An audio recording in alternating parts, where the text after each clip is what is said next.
Welcome to the Retired Trucker.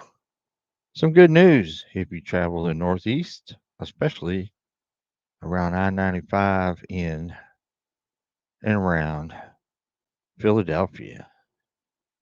I've covered this story before about the bridge collapse up there, shut down all that major artery of 95 in the Northeast corridor, and it's already a mess. You don't need anything to add to it, but we got some good news.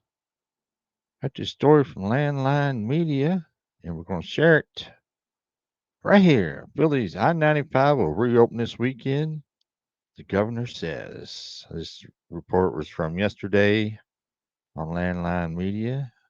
I-95 in Philadelphia will open this weekend. Pennsylvania Governor Josh Shapiro has announced. The announced reopening is about 2 weeks after a portion of the highway collapsed. Based on the tremendous progress these crews made over the weekend and the time it takes to complete the remaining steps, I can now say that we will have I-95 back open this weekend. We have worked around the clock to get this done, and we've completed each phase safely and ahead of schedule.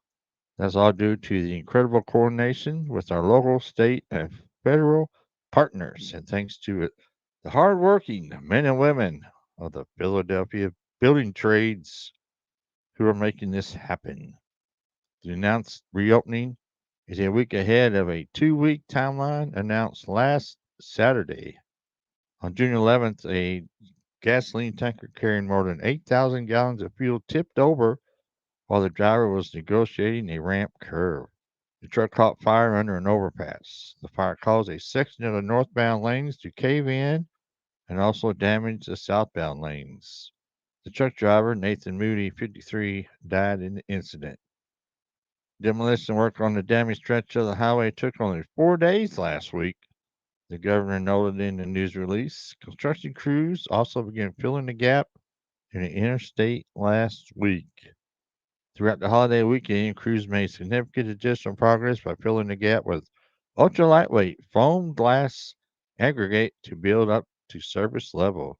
This innovative approach was made possible with aggregate material from a local Delaware County business which has provided the ultra lightweight foam glass aggregate for use on other projects here in Pennsylvania, including the Philadelphia Naval Yard, and in other states across the country, including New Jersey, Maine, Rhode Island, and others.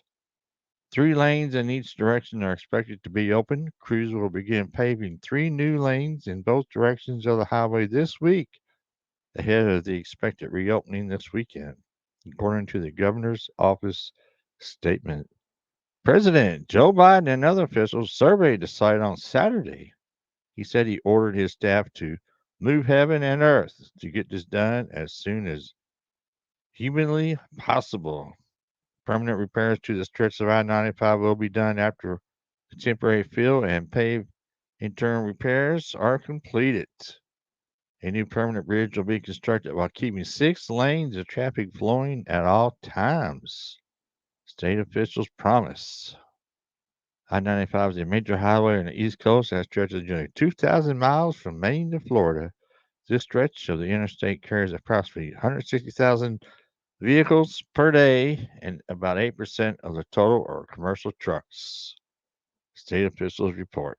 So there you have it. They're going to temporary fix of I-95 in Philadelphia, promising by the governor it will be open this weekend. I guess we will see. We will see if they hold to their word. It's going to be open, but that's pretty fast. At least to get it open until they can start reconstructing a new bridge through there. At least will have 6 lanes open. I guess 3 in each direction. And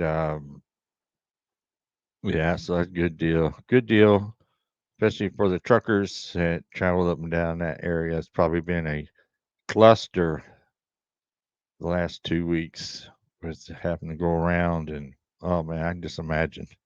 Glad I haven't ran up there in a long time.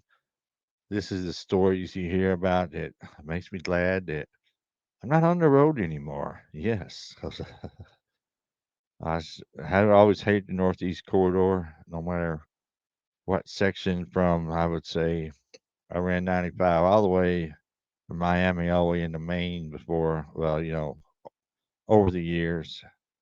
So going through that stretch was always the worst. I would say from Richmond, Virginia, north on 95 is, hated all that. Hated all of that.